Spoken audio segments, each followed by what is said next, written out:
Damos gloria a Dios por este tiempo tan especial. Gracias al Señor por su misericordia. Hoy continuamos esta miniserie acerca de la adoración y la alabanza.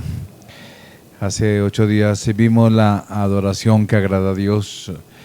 Y hoy vamos a ver la adoración a Dios en el Antiguo Testamento. La adoración a Dios en el Antiguo Testamento. Aleluya. En 8 días vamos a ver la adoración a Dios en el Nuevo Testamento. ¿Por qué? Porque de ahí vienen los orígenes. En el mensaje precisamente hace 8 días vimos eso. Y no solo se adora a Dios cuando se viene al templo, en el momento del acto público de adoración, sino cada momento de nuestra vida es para adorar a Dios. Eso quedó claro hace 8 días en la adoración que encierra toda la vida del cristiano. Alguien dijo, la adoración es el acto específico de rendirle a Dios la gloria, de rendirle a Dios la majestad, de rendirle a Dios la gloria y dignidad que son suyas. Entonces no es que yo quiera adorar a Dios, a Él le pertenece. Es nuestro deber, digamos así, honrarlo por lo que Él es. Qué privilegio además. La adoración entonces es un acto de reconocimiento, de exaltación y glorificación del nombre de Dios. A Dios se le da la pleitesía, es el único que se merece reverencia, no al ser humano, como muchos hacen hoy en día. La pleitesía se le da a Dios, el respeto, eso es temor a Dios. ¿Te acuerdas? ¿Has visto mucho en la palabra el temer a Dios? El temor a Dios es respetarlo. El respeto, la honra, la gloria, la alabanza, la gratitud, reconocimiento. Entonces hoy vamos a descubrir la adoración a Dios en el Antiguo Testamento. La pregunta es, ¿cómo expresó el pueblo de Israel la adoración a Dios? Porque esos son los orígenes de una verdadera adoración. Pero es importante entender el Antiguo Testamento cómo se adoró a Dios. ¿Cuál fue la forma de adoración que emplearon los judíos para exaltar y honrar a Dios? La adoración que se practicó en el Antiguo Testamento señala 3 aspectos que es el tema de hoy. 3 aspectos fundamentales. Primero, que lo que vamos a ver, gira alrededor de un lugar, es un lugar. En el Antiguo Testamento, acordémonos. Segundo, es dirigido por una persona. Y tercero, es de carácter individual y comunitario, demostrada por medio de las diferentes ofrendas y sacrificios que se hacían, instrumentos que se daban al Señor. Entonces, miremos la primera parte, porque muchos malinterpretan, por ejemplo, dice, en la Biblia dice que cantar con Dios con danza y eso, y muchos creen que hacer danza en la iglesia, entonces eso es bíblico o es del Antiguo Testamento. La danza muchas veces se hace como un show y pierde el sentido de distracción del objetivo principal, que es adorarlo a Él, por ejemplo. Entonces, eso es lo que vamos a ver precisamente. La adoración en el Antiguo Testamento gira alrededor del templo. Primer punto que vamos a ver. Y aquí vamos a ver como un poquito de historia. Acordémonos que la revelación de Dios es revelación progresiva. Dios se reveló a través de la historia. Después lo conocimos, primero el Dios Todopoderoso, después lo conocimos como un Dios que hace milagros como por ejemplo en el mar, etcétera. Vamos conociendo a Dios, después el Dios de amor, cómo perdonó al pueblo a pesar del pecado, conocimos al Dios de amor, y así, una revelación progresiva. Así también es la revelación progresiva en la adoración. La adoración es el acto por el cual rinde a Dios gloria, majestad, honra y pleitesía durante todo el culto público, que eso se llama liturgia, lo que hicimos hoy. Es una adoración pública al Señor, cada hijo suyo de manera individual y comunitaria. O sea, nosotros estamos públicamente adorando ante un mismo objetivo que es Dios, pero también individualmente. Estamos concentrados rindiéndonos a Él. Individual, pero también estamos colectivamente. Aleluya. Entonces, ese es el concepto de adoración. Cuando no se entiende lo que sucedió en el Antiguo Testamento, es por eso que en nuestros tiempos la adoración ha sido, digamos, pervertida. La adoración a Dios en muchos frentes, de muchas maneras, porque se ha perdido el enfoque original y el propósito de la adoración. que es la historia, la tradición del Antiguo Testamento, qué pasó, por qué lo hacían y por qué no lo hacían. Entonces, veamos esta revelación de Dios a través de este proceso que va experimentando cambios en la historia sin apartarse de la revelación de lo que Dios quería. La adoración debe regirse por la palabra y por el Espíritu Santo. Esa es la clave en todo. Se rige por la palabra y por el Espíritu Santo la verdadera adoración. Entonces empecemos aquí, y estamos viendo el primer punto, la adoración en el Antiguo Testamento. Digamos, miramos un puntico dentro del primer punto, antes de la construcción del templo, del primer templo. ¿Qué pasaba antes de la construcción del primer templo? ¿Cómo fue progresando esa adoración? Desde Adán, inclusive. Miremos desde Adán hasta Jacob. La adoración se expresó por medio de sacrificios en calidad de ofrenda para perdón de pecados, agradecimiento por favores hechos por Dios. Así comenzó la adoración. Usted que miramos dos ejemplos, porque desde Adán hasta Abraham, los hijos de Dios construían altares en los cuales sacrificaban animales delante de Él y se postraban delante de Dios y le agradecían a Dios y le rogaban por su ayuda. Era una manifestación, una expresión de esos altares de reconocimiento a la soberanía de Dios. Miremos dos ejemplos rápidos, Caín y Abel, allá en Génesis 4, 3 y 5. 3 y 5 dice Génesis 4:3 dice: aconteció que andando el tiempo que Caín trajo del fruto de la tierra una ofrenda al Señor. Aquí en 5, pero no miró con agrado a Caín y la ofrenda suya, y se ensañó Caín en gran manera y decayó su semblante. ¿Por qué pasó eso? Por la actitud del corazón. Por la actitud del corazón. Y ya conocemos la historia, no me voy a quedar en la historia específica, sino resaltar lo que ellos hicieron, una ofrenda al Señor. Noé, allá en Génesis 8, 20 y 21, dice Noé que halló gracia a Dios.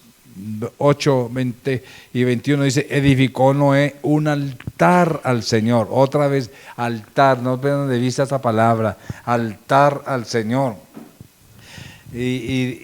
Y tomó de todo animal limpio y de toda ave limpia y ofreció holocausto en el altar. Porque Dios se acuerda que agradó a Dios la ofrenda de Abel, porque él trajo un animal en sacrificio. Y percibió el Señor olor grato. Y dijo el Señor en su corazón: no volveré más a maldecir la tierra por causa del hombre, porque el intento del corazón del hombre es malo desde su juventud. Es la actitud del ser humano, pero al ver la actitud de otro ser humano que sí pudo disponerse para el Señor, entregando su adoración a Él con esta ofrenda en el altar, entonces dice: no volveré más a destruir todo ser viviente como he hecho.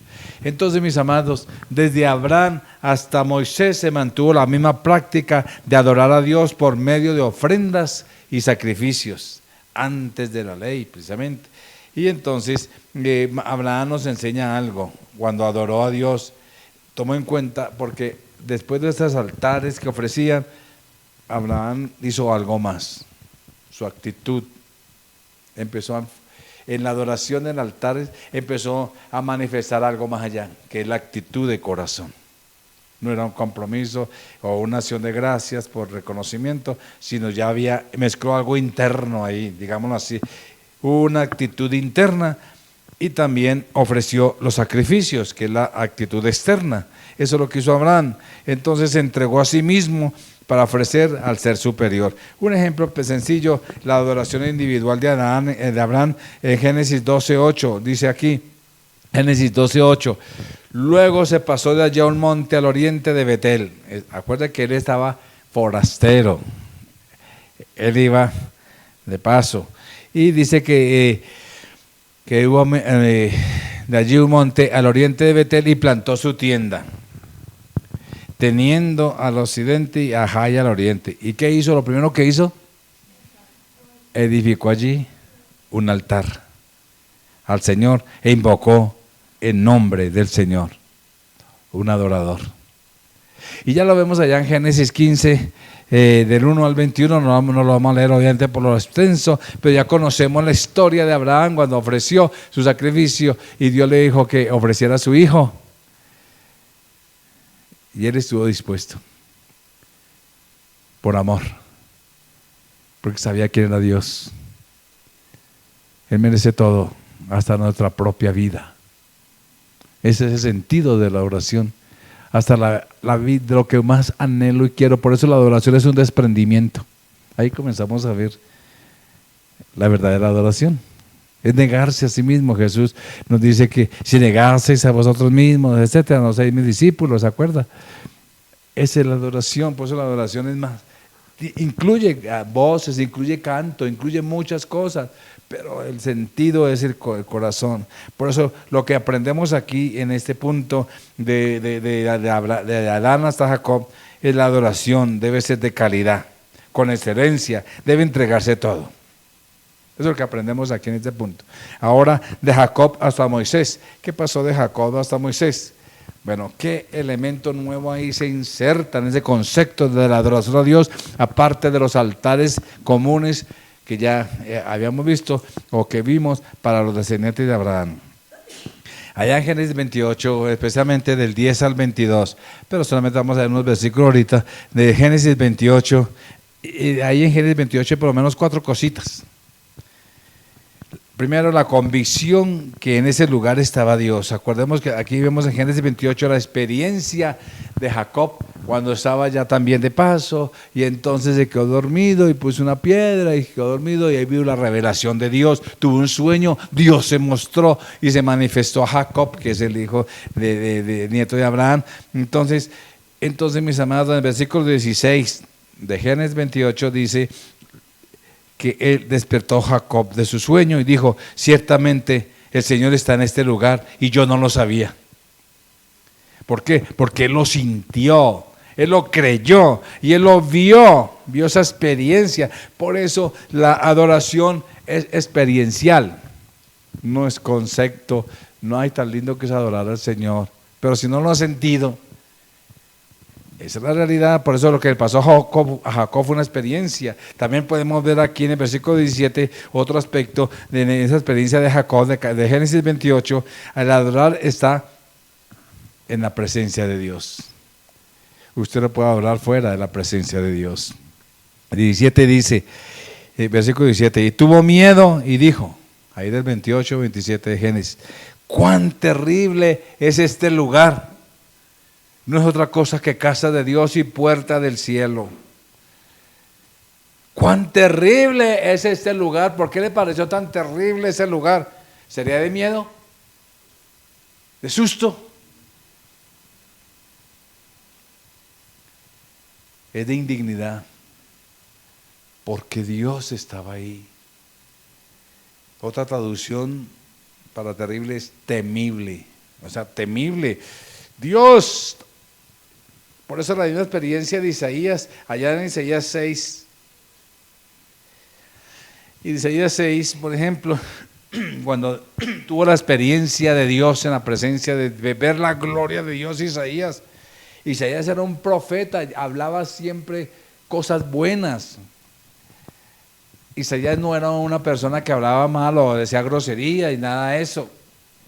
Pero cuando vio la experiencia de la presencia de Dios, y dice en el versículo 3, y el uno al otro daba voces diciendo: santo, santo, santo es el Señor de los ejércitos, toda la tierra está llena de su gloria. Y los quiciales de las puertas se estremecieron con la voz del que clamaba, y la casa se llenó de humo. Entonces dije: ay de mí que soy muerto, porque soy hombre inmundo de labios. Isaías era el hombre de Dios, proclamaba la palabra de Dios. Sin embargo, al ver la gloria de Dios, ¿qué dijo? Soy hombre inmundo de labios. Tremendo eso. Y le pasó igual que a Jacob: estoy en un lugar temible. Porque dice: habitando en medio del pueblo de labios inmundos, has visto mis ojos al Rey. Bueno, sigamos con Génesis 28, también en la experiencia de Jacob, la idea primera de un lugar que será la casa de Dios. Eso fue la idea primera que resurgió, porque dice así, en el versículo 16 que ya leímos, dice, y ciertamente Jehová está en el lugar, y yo no sabía, bueno, dice en el 17, y no es otra cosa que casa de Dios y puerta del cielo. con el tiempo, ahí fue dado entonces más adelante el lugar de adoración a Dios. Esa es la historia. Entonces, la idea primera de un lugar que será la casa de Dios, lo estuvo Jacob. Acordémonos que no había casa, no había nada, era donde iban a hacer un altar ofreciendo al Señor. Versículo 18, ahí en Génesis 28, dice, se integran aquí dos cosas importantes en el versículo 18, el voto y la promesa. Dice, y se levantó Jacob de mañana y tomó la piedra que había puesto en cabecera y lo alzó por señal y derramó aceite encima de ella. Hizo un altar. En ese altar, usted sigue leyendo 19 en adelante, hasta el 22, que se comprometió a hacer este lugar una casa para Dios, donde Dios fuera adorado y proclamado. Y donde comienza un lugar para adorar a Dios. El versículo 22, ella habla de, dijimos que voto y compromiso y desafío. Él se comprometió, hizo una promesa, de todo lo que me dieres, el diezmo apartaré para ti. Porque sabía ante quién estaban. Ahora miremos allá en Génesis 37 la situación. Estamos hablando de contexto de adoración. En José, porque aquí estamos hablando de Jacob a Moisés. Y entonces miremos José, Génesis 37 del 5 al 11, pero solamente quiero resaltar algunos versículos por extensión, pero aquí revela otros conceptos de la adoración a través de los sueños, como la experiencia de Jacob, el padre. Génesis 37, 7 y 9. Ahí dice, y aquí que estaba, porque José tuvo sueños, ¿se acuerda? Y veía manojos. Y entonces, y manojos en medio del campo, y aquí que mi manojo, decía José, porque lo vio así, él no podía negar que no. Mi manojo se levantaba y estaba derecho, y que vuestros manojos estaban alrededor y se inclinaban a mí. ¡Wow! Aquí fue donde comenzó el odio de los hermanos a José por eso. Miremos el versículo 9. Dice el versículo 9, soñó otro sueño. Fuera de eso, para afirmar. Y lo contó a sus hermanos diciendo, aquí he soñado otro sueño, aquí que el sol y la luna y 11 estrellas se inclinaban a mí. Jacob, la mamá de José y sus hermanos se inclinaban. Qué tremenda esa experiencia. Entonces, primero, en la adoración participaban dos personas. Eso es importante que vamos a entender esa realidad. En la adoración participaban dos personas. Lo que vamos a aprender aquí de José en el sueño, gracias. Entonces, el que adora y el que es adorado. El que adora en un nivel inferior y el que es adorado en un nivel superior. Aquí en el caso sus hermanos adoran a José. Segunda cosa que vemos aquí en ese ejemplo, la actitud del que adora no es algo además de interno, de sumisión, sino también es movido a inclinarse, o sea, lo externo, es la actitud externa también. Esa es la importancia de un adorador. Miremos ahí el versículo, por ejemplo, ya en ese sueño se cumplió en Génesis 50, 18. Mira lo que dice Génesis 50, 18. Dice, vinieron también sus hermanos, ya al final, y se postraron delante de él. Se cumplió. Y dijeron, henos aquí por siervos tuyos. Tanto que lo odiaron, pero tuvieron que cumplir la palabra. Entonces, también vemos en el tercer aspecto, el que es adorado muestra misericordia y satisfacción en respuesta de la adoración recibida. Eso es un ejemplo de adoración. El que es adorado muestra misericordia y satisfacción. En el caso de José, José perdonó a sus hermanos por los pecados contra él, con el odio que le tenían, y les extiende su mano para ayudarles. Allá en Génesis 50, del 19 al 21, vemos la actitud de José hacia ellos, y le respondió José, no temas, ¿acaso yo estoy en lugar de Dios? Tremendo. Vosotros pensasteis mal contra mí, mas Dios lo encaminó para bien, para hacer lo que vemos hoy, para mantener con vida mucho pueblo. O sea, José entendió algo, era un propósito con todos esos sueños qué tremendo. Ahora pues no tengáis miedo. Tuvo misericordia José de ellos. Yo sustentaré a vosotros y a vuestros hijos. Bueno, y así los consoló, etcétera, y les habló al corazón. Eso es un prototipo de la adoración. Qué tremendo. ¿Qué aprendemos en este aspecto de Jacob hasta Moisés? La adoración que agrada a Dios está acompañada de un corazón limpio y un cuerpo humillado. Esa es la adoración que agrada a Dios. Ahora vemos otro aspecto de Moisés y el tabernáculo, o Moisés y el santuario móvil. Estamos hablando todavía del primer punto, no perdamos de vista eso, antes de la construcción del templo. Otro aspecto que vemos aquí es de Moisés y el tabernáculo. Ya vimos desde Adán hasta Jacob, ahora de Jacob hasta Moisés, ahora de Moisés el tabernáculo. En el desierto ya estaba el pueblo de Israel. Después de ser liberado, todo el pueblo fue formado. Y más de 1,5 millones, imagínense, que a veces nos cuesta sostener a una criatura. Ahora nuestro Padre Celestial sostuvo 1,5 millones de criaturas. Y con sus bebés, porque Él nos contaba los bebés, los niños. Ese es nuestro Padre. Y Dios ordena, en ese propósito, Dios ordena construir un tabernáculo para la casa, para ser morada para Él y residencia de Dios. Aquí empieza a cambiar ya, si ve que va progresando el sistema de oración, ya primero altares y etcétera. Aquí ya comienza, por eso que lo separó. ¿Y cuál era el propósito de sacarlo de Egipto? ¿Qué era lo que decía Moisés al faraón? Déjame ir a mi pueblo para que le adore.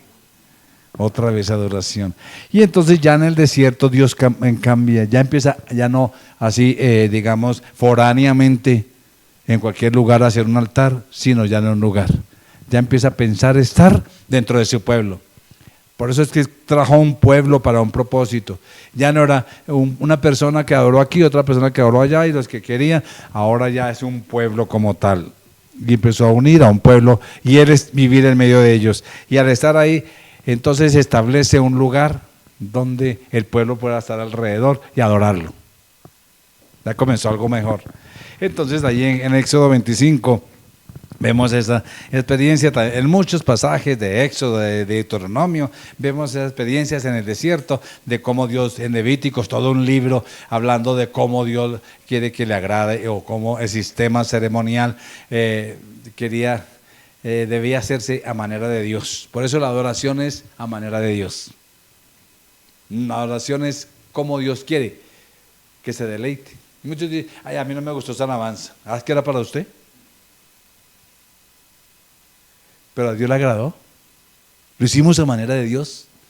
Es importante, por eso ahí en el versículo, estamos en Éxodo 25, versículo 8 y 9, dice, y harán un santuario para mí. Ahí empezó. Y habitaré en medio de ellos. Ya estableció un lugar. ¿Con qué propósito? Para habitar en medio de ellos, dice, habitar en medio de ellos, conforme a todo lo que yo te muestre, conforme al diseño del tabernáculo y el diseño de todos sus utensilios, así lo haréis. O sea, nada fue por casualidad. Moisés no dijo, ay, me faltó un cucharón. No, hace falta como una pala. ¿Quién tiene una pala que nos preste por ahí? No, ya Dios dijo, cada detalle va a ser de esta manera, va a ser de estas medidas, va a ser con estos cucharones, va a ser con esto, todo hasta las varillas, todo fue establecido. Dios ordena a Moisés levantar un santuario y para habitar en medio de ellos. Ahí en Éxodo 42, por ejemplo, es cómo se llama ese santuario que Dios diseñó para él. Ahí nos da la fecha, inclusive cuando comenzaba. Dice en Génesis 42, en el primer día del mes primero harás levantar el tabernáculo. ¿Cómo se llama? Tabernáculo. Lugar de reunión, dice, y tabernáculo de reunión, donde se iban a reunir todo el pueblo para alabar al Señor. ¡Qué privilegio! En Éxodo 26, 33, dice, y pondrás el velo debajo, ahí está especificando, por eso hay muchas cosas de especificaciones, pero miremos aquí en Éxodo 26, 33, y pondrás el velo debajo de los corchetes y meterás allí del velo adentro el arca del testimonio, y aquel velo será separación. ¿Entre qué? ¿Entre qué? Aquí vemos otra cosa. Así que Dios empezó a establecer cómo va a ser. No todo el mundo va a estar en la presencia de Él. Es el pueblo y los escogidos de Él. Por eso habla de 2 lugares. Dentro del tabernáculo hay 2 lugares.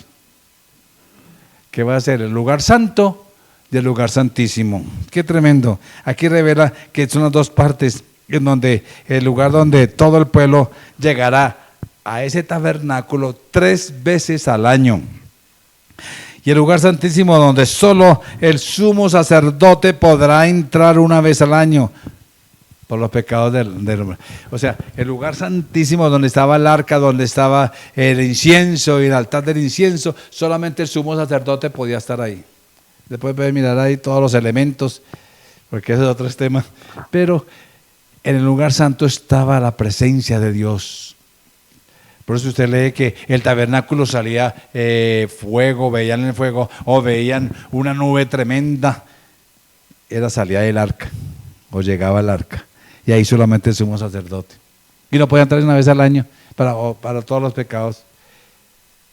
Y por eso los sacerdotes tenían que, en sus batas al final, campanitas. ¿Por qué? Porque caminaban.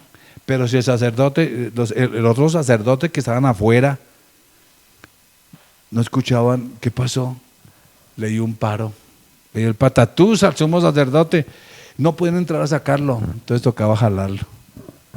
Era tan sagrado, las cosas de Dios son así, las cosas de Dios son digamos, de pura reverencia y respeto.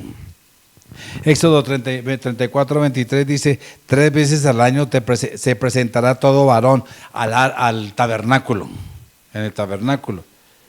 Ellos llegaban allí afuerita y ahí estaban los otros sacerdotes que cogían el animal y ofrecían toda la ofrenda que ellos tenían para Dios. Y 3 veces al año se presentará todo varón tuyo delante del Señor Dios de Israel. ¡Qué tremendo! En el capítulo 29, miramos al 42 al 46, aquí especifica que el tabernáculo será el lugar donde se reunirá Dios con su pueblo, solo en ese lugar.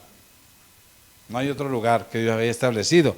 Dice, esto será el holocausto continuo, o sea, todas las leyes de las ovejitas, de terneros, bueno, de los terneros, de los cabritos, todos esos animalitos sanos. Dice, esto será el holocausto. Holocausto significa cuando hay sangre, se ofrece totalmente a Dios. Continuo por vuestras generaciones a la puerta del tabernáculo de reunión. Si el pueblo venía a la puerta, no podía más. Y ahí estaba la presencia de Dios, delante del Señor en el cual me reuniré con vosotros para hablaros allí. Allí en el tabernáculo me reuniré con los hijos de Israel y el lugar será santificado para mi gloria. Es un lugar. Santificaré el tabernáculo de reunión y el altar. Santificaré asimismo a Aarón. Aarón son los sacerdotes y sus hijos para que sean sacerdotes. Ahí está estableciendo Dios todo. Y habitaré entre los hijos de Israel y seré su Dios. Era un lugar donde Dios podía estar y el pueblo podía estar en medio de ellos y el pueblo alrededor.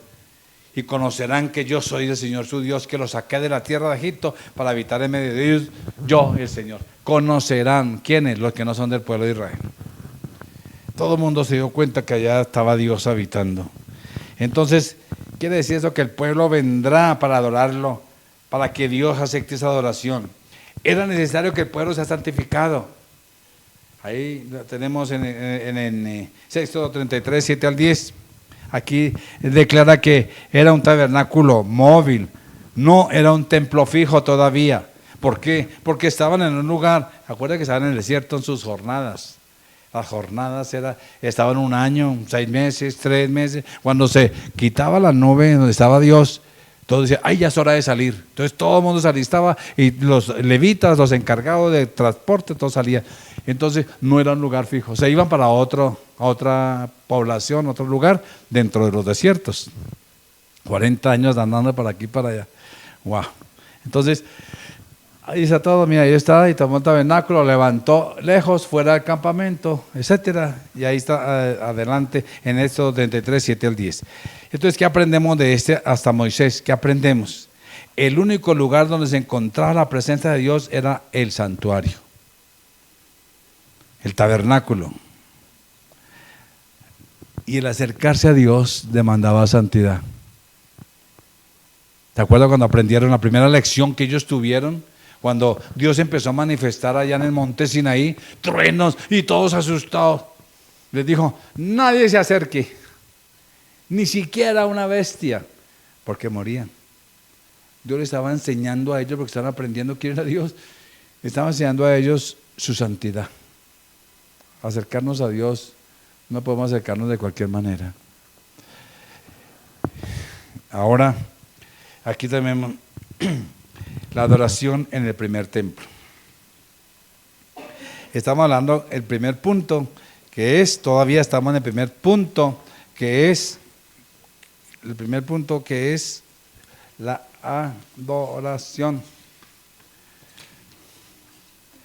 El primer punto que es que la adoración en el Antiguo Testamento gira alrededor del templo, o de un lugar, mejor. Bueno, ¿qué pasó ahora después? La adoración en el primer templo. Miremos la adoración en el primer templo. Desde el año de la salida de los judíos de Egipto hasta la construcción del primer templo, hubo unos 700 años más o menos. Qué tremendo. Primera de Reyes 6 nos habla ahí sobre del 1 al 38, nos habla de cuando se construyó el primer templo, cuando ya se ve que ya no es el tabernáculo. El tabernáculo se podía mover, era móvil. Ahora aparece un lugar específico. ¿Quién iba a correr? Te tocaría quitar todo.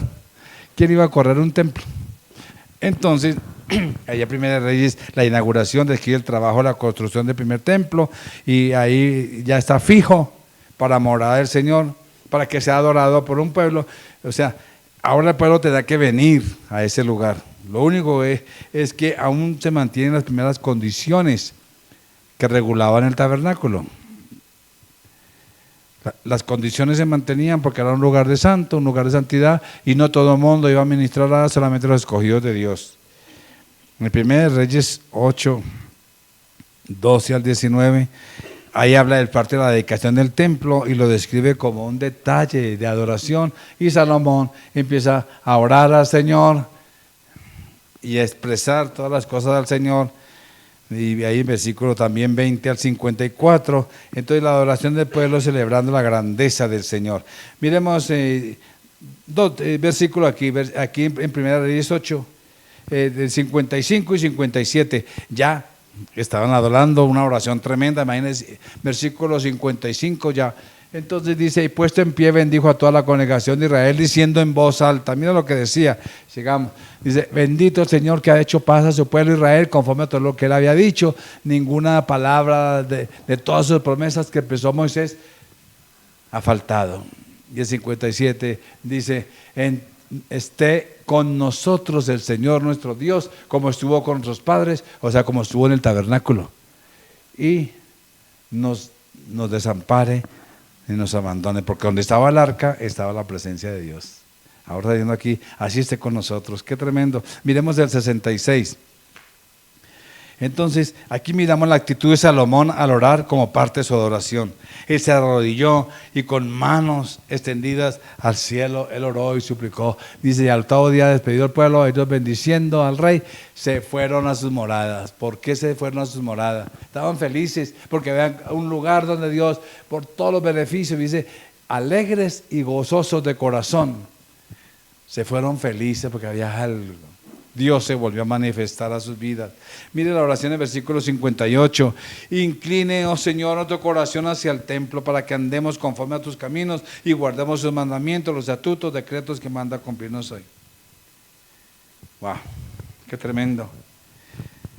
Ofreció Salomón en ese día, en esa semana, en esas 2 semanas, 22,000 bueyes y 120,000 ovejas. Fue una fiesta tremenda. Una fiesta increíble, 14 días duró esa fiesta. Qué chévere, ¿no? Está una fiesta de esas. ¡Wow! ¡Qué bendición! Y después se fueron alegres a sus casas, como ya leímos. Entonces, esta parte de conclusión del templo, ¿qué aprendemos? La adoración giró alrededor del templo o alrededor de un lugar. ya que todos sabían que allí estaba Dios. Quien venía a adorar a Dios debía cumplir ciertos requisitos. Y lo podemos ver, no podían venir de cualquier manera. Primero tenía que santificarse. Reconocer que estaban en la presencia de Dios. Son los requisitos para adorar en el tabernáculo y en el templo. Después, tenía que santificarse, tenía que reconocer que estaban en la presencia de Dios, porque era el lugar, ahí estaba Dios. Tenía que dar ofrendas y sacrificios para perdón de pecados. Tenía que mantener una actitud, porque nadie se presente a Dios con las manos vacías. Todo el que tenía que acercarse a Él tenía que traer algo. Y dice, mantener una actitud de profundo respeto al inclinarse y postrarse ante Dios. ¿Para qué viene el Señor a seguir así? Mejor se quedes en la casa. Pero tú vienes de la presencia de Dios, entonces estás en la presencia de Dios. La adoración producía alegría y regocijo en el corazón. Bueno, hasta ahí es lo más sencillo. No habla mucho acerca de las formas de adoración, ¿sí ves? Ahora, segundo punto, ya dijimos el primer punto, ¿sí? El primer punto, que es esa historia alrededor del templo. Ahora, el segundo punto es la adoración en el Antiguo Testamento dirigida por un sacerdote o por los sacerdotes o por personas especiales. Aleluya. Después del templo es el sacerdote, la segunda figura más importante que representa el sistema ceremonial, la liturgia y la adoración en el pueblo de Israel. En ese periodo funcionaba el tabernáculo, el ministerio del sacerdote ya estaba definido en la ley. ¿De acuerdo que Dios le dio el ministerio del sacerdocio que se reveló a Moisés y a Aarón? Ahí lo vemos en Éxodo 29, por si quieren mirar de dónde salió el mandato de que los sacerdotes, que el primer sacerdote se encarga de todo el sistema de sacrificio del pueblo de Israel, de representar al pueblo. Mira lo que era la función de los sacerdotes. Representaban al pueblo y se intervenía por el pecado del pueblo delante de Dios una vez al año en el lugar santísimo. Y ellos traían la voluntad de Dios hacia el pueblo, delante del pueblo. La función de ellos también ofrecían ofrendas que el pueblo traía y les ofrecían a Dios todas las veces que venían al tabernáculo. Esa era la liturgia, digamos, la forma como se ofrecía. Los sacerdotes dirigían a la tribu de Leví. Acuérdense que la tribu de Leví tenía dos frentes. Uno es Aarón, que eran los descendientes de Aarón, que eran los sacerdotes, y el otro era toda la tribu de Leví. Y los demás, los que no eran descendientes de Aarón, eran los que ayudaban a toda la parte del templo. Ahí lo vemos en Números 1, 49 al 54 y 4, y Números 4, 1 al 49. Ok. Entonces, desde Aarón hasta Salomón, la adoración giraba alrededor del templo de los sacerdotes. La vida espiritual del pueblo de Israel dependía en gran manera de la guía que daba a esos sacerdotes. El sacerdote era el que invitaba, el sacerdote era el que animaba, el sacerdote era el que enseñaba, el sacerdote era el que exhortaba, el sacerdote era el que promovía la verdadera adoración a Dios. Por eso, después de los profetas señalaban a los sacerdotes, porque los sacerdotes se desviaron. Es por eso, mis amados, que mientras había templo y sacerdote, los judíos mantenían la actitud de adoración y el recuerdo siempre de visitar la casa de Dios con fidelidad, y su vida espiritual se mantenía fuerte y firme. Pero cuando el templo desapareció, ¿se acuerdan que después desapareció? Los sacerdotes dejaban su ministerio y el pecado controlaba al pueblo, porque no había una referencia como el templo. Y eso pasó cuando vino ¿cómo se llama? La dispersión, cuando apareció este hombre, los babilónicos, etcétera, y llevaron cautivo al pueblo. Por eso más adelante vemos a Nehemías, a Esdras, volviendo otra vez a levantar el templo y esto. ¿Sí ves? Ok. Entonces lo que aprendemos en esta parte es la adoración del pueblo de Israel era continua mientras tenían un sacerdote que los dirigía. mientras tenían a alguien que los motivaba y mientras mantenían a alguien que les enseñaba. Y mientras mantenían un templo donde el sacerdote ministraba a Dios, se mantenían en una adoración continua.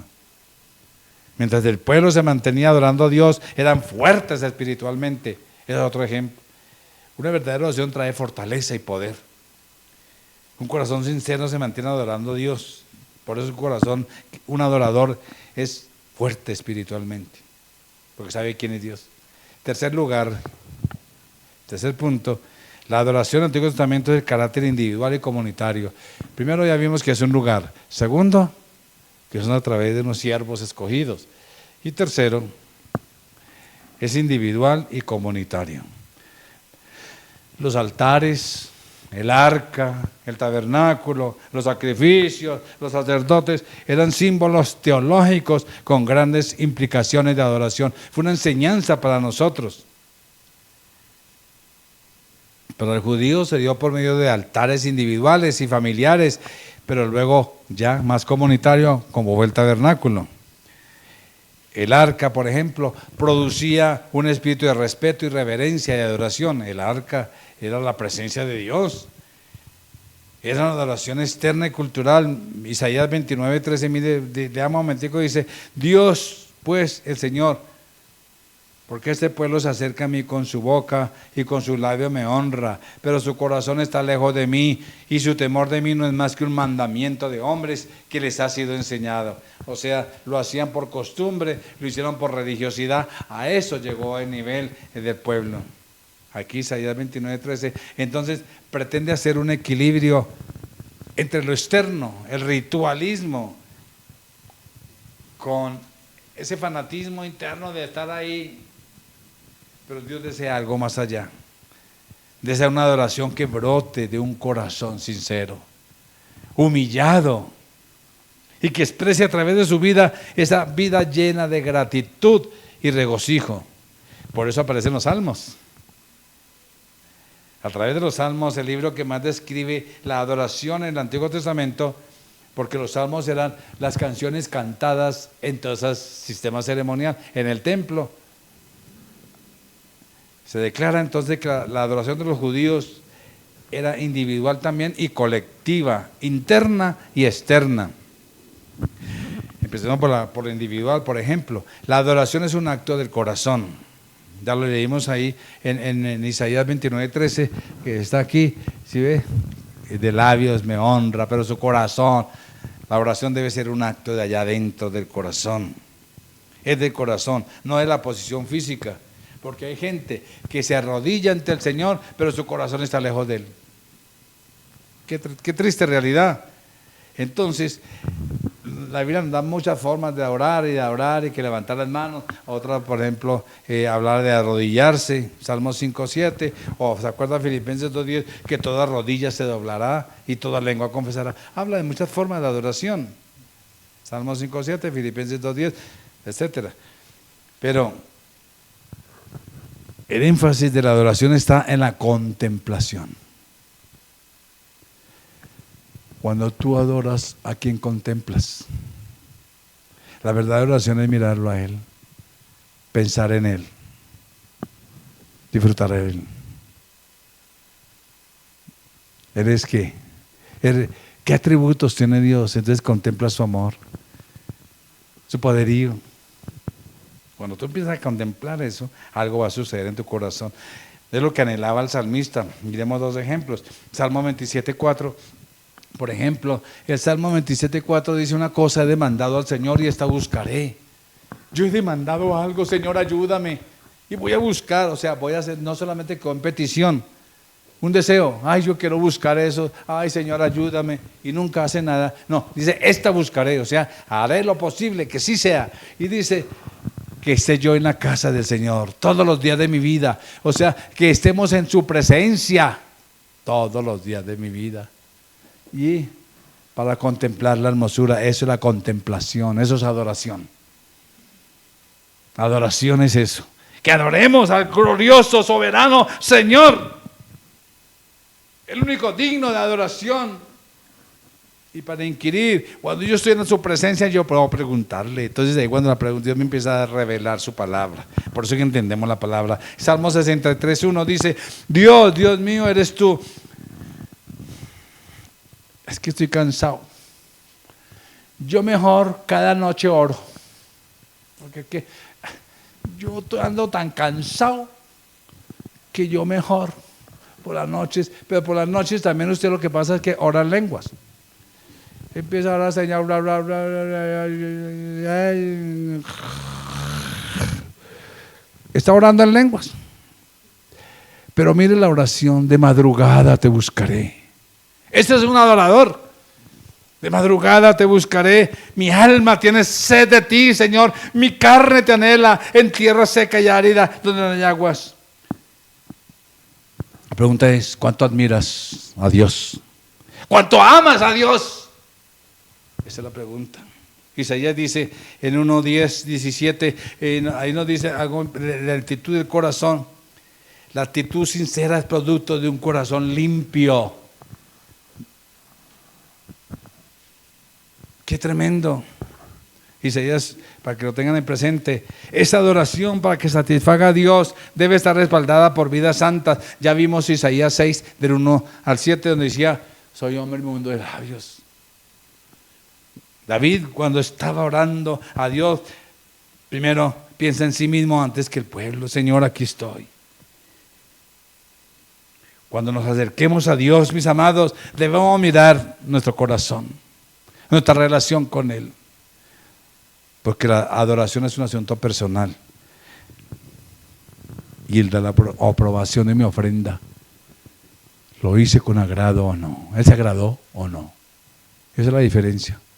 No es que hablamos: Señor, yo te doy gracias por este día, y Señor, sálvame, cuídame, y lo cogemos como el celador para que cuide mi casa y me ayude, y lo cogemos como de todo. No, es el soberano. También la adoración, y termino aquí, es comunitaria y colectiva, mis amados. Salmo 122 dice: yo me alegré con los que me decían, en la casa del Señor iremos.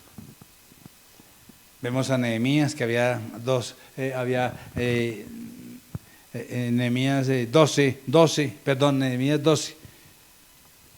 Allá vemos 2 coros adorando a Dios, que nos motivaron a todo el pueblo a brindar adoración a Dios con todo el corazón y con alegría.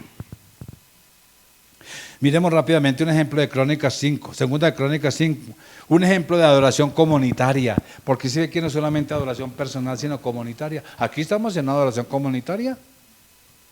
¿Cuál es su actitud respecto? Tú ahí sentado estás adorando a Dios por la actitud que tienes en recibir o no recibir. Así es la adoración con Dios. Ya juntos adoramos. Qué alabanza, ¿no? Qué adoración. Adorarlo a Él. ¡Wow! ¡Qué privilegio! Ahora estamos recibiendo de Él. Eso es adoración. Todo implica adoración. Por eso, mis amados, en el versículo 12, ahí todo Israel se había reunido para esa fiesta y alababan, porque el contexto es la dedicación del nuevo templo, ya no de Salomón, ya estamos en Nehemías. Entonces alaban a Dios con sus bocas y muchos instrumentos del 12, y los levitas cantores, todos los de Asaf, todos los de Amán, o sea, todo el pueblo estaba juntos, sus hijos, hermanos, vestidos con una vestidura especial de lino, y estaban con instrumentos, címbalos, salterios, arpas, todos, y dice que habían 120 sacerdotes que tocaban trompetas. ¡Qué alabanza a Dios! Daban ofrendas, versículo 6. Dice que en versículo 6 dice que ellos daban ofrendas. Bueno, aleluya. Y el versículo 12 dice que había un coro musical, ya lo que vimos, todo el coro musical. Y el coro, el versículo 13 dice que el coro se cantaba congregacionalmente. El versículo 13 nos lleva a darnos cuenta de que ahí estamos en Nehemías 12, pero el versículo 13 nos lleva a mostrarnos ahí que era congregacional. Qué tremendo. Cuando sonaban por las trompetas, todo sonaba, mira que sonaba todo eso, sonaba el címbalo, entonces alababan al Señor diciendo, todos empezaron a cantar, porque es bueno, porque su misericordia es para siempre. Y el versículo 14 nos lleva también a entender el resultado de la adoración. ¿Qué pasó? ¿Qué pasó? ¿Qué pasó cuando todo el pueblo se unió? ¿Qué pasó cuando todos estaban alabando al Señor? ¡Qué fiesta para Dios! ¿Qué pasó? Se manifestó la gloria de Dios. No hay de otra. El Señor se deleitó con esa adoración a causa de, y no podían ni siquiera ministrar porque la presencia de Dios era tan poderosa. Aleluya. Mis amados, Dios nos ordena, porque la adoración es creativa e integral. ¿Se acuerda del Salmo 150? Como el Salmo 150 que me dice alaba Señor. El Salmo 150 dice todo lo que respire, el versículo 6. Alabe al Señor. Y ahí habla de todos. Alabarle con trompeta y danza, alabarle con son de bocina. Bueno, no canto mucho porque me contratan, entonces yo sigo con mi función pastoral. Entonces, mis amados, a Dios se puede adorar con toda clase de instrumentos, siempre y cuando sea bien ejecutado para producir una música de excelencia, agradable y edificante a Dios. No es tocar por competencia y formar grupos para competir con otros. El objetivo principal, que es lo que se perdió hoy en día. Dios no está buscando ídolos ni personajes que le sigan. Cuidado con seguir personajes, así somos cantantes cristianos. No pierdas de vista a tu Señor, el digno de adoración. Es el único. Podemos usar, claro, esas canciones nos ministran, bueno, pero para adorar a Dios, el objetivo principal. Entonces, mis amados, la adoración en el Antiguo Testamento gira alrededor, para concluir, la adoración en el Antiguo Testamento gira alrededor del templo, del sacerdote, y se destaca por ser personal y comunitaria. Todos sabían que la adoración era para agradar, honrar y alabar a Dios. Pero cuando la adoración venía de un corazón impuro, solamente era un ritualismo, apariencia, y Dios no se agradaba. Entonces, 3 conclusiones de la adoración del Antiguo Testamento. Cuando adoramos a Dios, debemos hacerlo en santidad. Segundo, debemos adorar a Dios como un solo pueblo en armonía. La gloria de Dios se manifiesta cuando lo hacemos. Y tercero, debemos hacerlo para exaltar, honrar y reverenciar el nombre de Dios.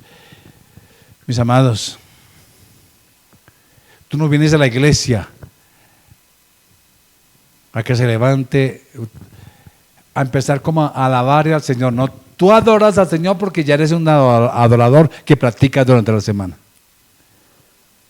Vienes a participar juntos, todos juntos, y tú traes lo que Dios te ha dado entre semana para llevarlo a Él junto con los demás hermanos. Qué privilegio. Oremos. Señor, te damos gracias por estar con nosotros. Gracias por tu bondad, por tu fidelidad y por tu gran amor. Gracias, Señor, porque sin ti nada podemos hacer. Señor, gracias por el privilegio que nos das de venir ante tu presencia como adoradores, como siervos amados. Tú eres el único digno de adoración, de recibir toda gloria, honra y majestad. Gracias, Señor, por hacer de nosotros esos instrumentos para tu gloria. En Cristo Jesús. Amén. Amén. Aleluya. Damos gracias al Señor por este tiempo tan especial. Muchas bendiciones a todos desde sus casas. Les amamos. Dios los guarda y los siga bendiciendo.